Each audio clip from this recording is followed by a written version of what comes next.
নমস্কার। আবার চলে এলাম অনেক দিন পর একটা খেলার ভিডিও নিয়ে। সেটা অবশ্যই ফুটবলের ভিডিও। তো আপনারা মোটামুটি জানেন যে আইএসএল শুরু হতে চলেছে শীঘ্রই। 2026 আইএসএল নেক্সট মান্থে ফেব্রুয়ারির 14 তারিখের মধ্যে শুরু হবার কথা রয়েছে। যে ফুটবলের অচল অবস্থা ভারতে, সেটা কিন্তু কিছুটা হলেও কাটতে চলেছে। তো সেই নিয়েই আজকের ভিডিও, আপনারা দেখতে থাকুন ভিডিওটি, আশা করি ভালো লাগবে। তো যাই হোক, যেটা বলছিলেন, অবশেষে আইএসএলের বল গড়াচ্ছে 14ই ফেব্রুয়ারি।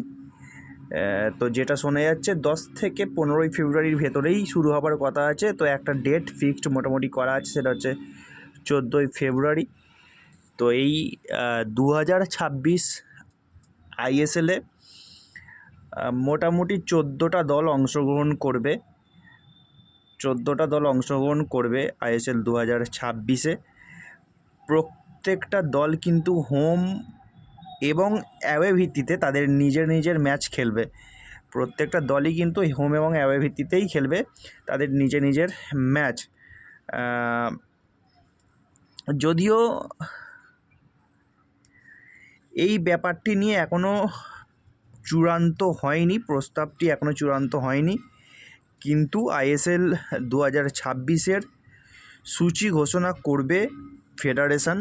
একটা ডিসিশন এখনও বাকি রয়েছে। তো মোটামুটি আপনারা ধরে রাখতে পারেন ফেব্রুয়ারির 14ই ফেব্রুয়ারির মধ্যেই কিন্তু আইএসএল শুরু হতে চলেছে। সূচি কিন্তু ফেডারেশন ঘোষণা করবে খুব তাড়াতাড়ি, সেটা আপনারা দেখতে পারবেন।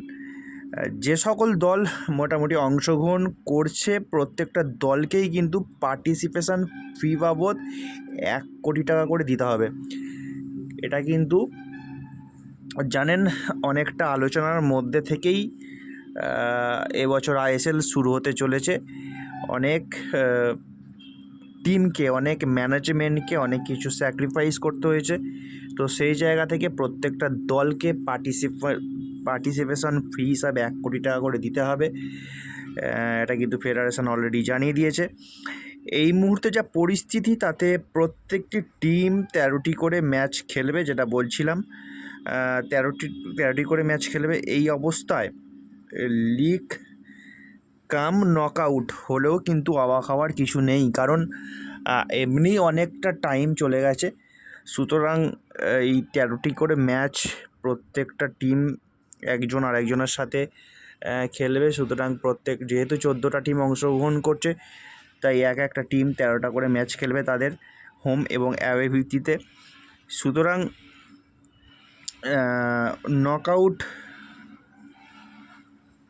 লিগ কাম নকআউট হলেও কিন্তু অবাক হওয়ার কিছু নেই।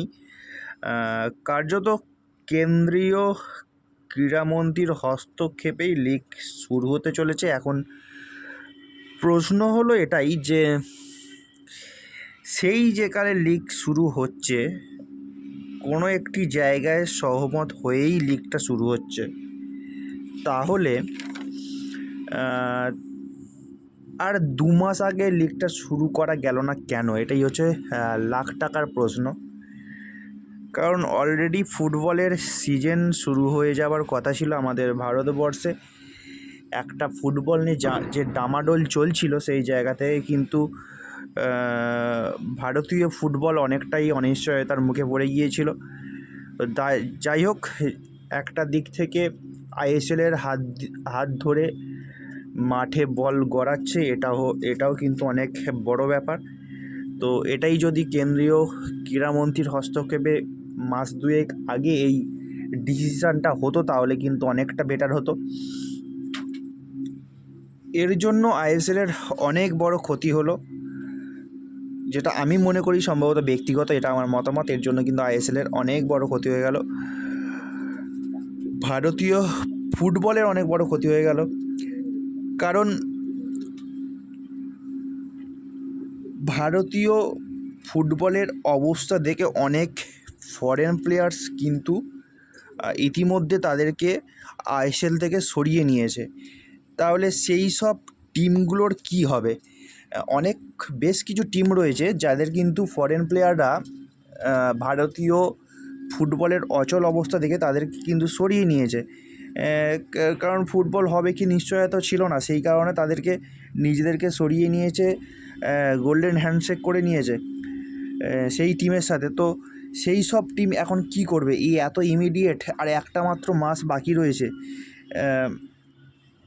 যে টিম যেমনই পারফর্ম করুক না কেন তাদের সেট টিম কার্যত ঘেঁটে গেছে। সুতরাং এখন আইএসএল অন হওয়ার পর এই সময়ের ভিতরে কিভাবে প্রত্যেকটা টিম তাদের টিম সেট আপ করবে, এটাই হচ্ছে লাখ টাকার প্রশ্ন।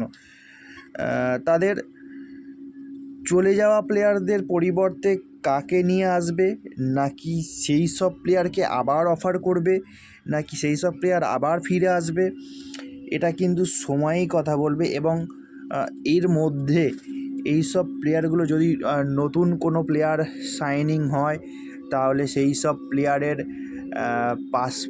পাসপোর্ট তো অবশ্যই আছে, ভিসার অনেক কিছু প্রবলেম থেকে যায়, সেই সব কাগজপত্রের ব্যাপার আছে, সাইনিংয়ের ব্যাপার আছে। এতটা তাড়াতাড়ি সেই সব প্লেয়ারদেরকে নিয়ে আসা, তাদেরকে ম্যাচ ফিট করা, নতুন একটা দলের সাথে নতুন একটা কোচের স্ট্র্যাটেজির সাথে ম্যাচ ফিট করে তোলা, এটা কিন্তু অনেক কঠিন কাজ হতে চলেছে আমার মনে হয় প্রত্যেকটা টিম ম্যানেজমেন্ট এবং প্রত্যেকটা কোচের কাছে। যেসব টিম থেকে ম্যাক্সিমাম কিছু কিছু টিম রয়েছে যারা প্লেয়ারদের কিছু ছেড়েও দিয়েছে, আবার কিছু কিছু প্লেয়ার রয়েছে তারা কিন্তু যথারীতি আমরা দেখেছি ভারতীয় ফুটবলকে এক প্রকার আক্রমণ করেই কিন্তু তাদের আইএসএল টিম ম্যানেজমেন্ট থেকে কিন্তু নিজে থেকেই সরে দাঁড়িয়েছে। তো সুতরাং এখন অল্প কয়েকটি টিম শুধুমাত্র তাদের কোর টিম ধরে রেখেছে। সেই জায়গা থেকে দেখতে গেলে অবশ্যই নো ডাউট রয়েছে মোহনবাগান বরাবরই তাদের কোর টিমটাকে ধরে রেখেছে। এখনও পর্যন্ত মোহনবাগানের একটাও প্লেয়ার রিলিজ কিন্তু হয়নি, যেটা একটা মোহনবাগানে কিছুটা খারাপ পারফরমেন্স চলছিল, তার জন্য মলিনার বিদায়, সার্জিও লোবেরার মোহনবাগানের দলটায় আসা। তো সেই জায়গা থেকে কিন্তু বেশ কিছু জায়গা থেকে কথা শোনা যাচ্ছিল যে হয়তো দিমিত্রি পেট্রাদোসকে ছেড়ে দেবে মোহনবাগান। তাও কিন্তু লোবেরা এক প্রকার জানিয়েই দিয়েছে যে এই টিমকে নিয়েই কিন্তু লোবেরা খেলবে এবং ভালো পারফর্ম করে দেখাবে। তো সেই দিক থেকে মোহনবাগানের হয়তো অতটা প্রবলেম হবে না, কিন্তু আদার্স যেসব টিম রয়েছে লিগের বাকি 13টা টিম, তাদের কি হতে চলেছে সেটা সময়ই বলবে। তো আমি আবার ভিডিও নিয়ে আসছি, ততক্ষণ দেখতে থাকুন টুইন্স ম্যাজিক ইউটিউব চ্যানেল। অবশ্যই সেটা মোহনবাগানের ভিডিও আশা করি আসছে খুব তাড়াতাড়ি।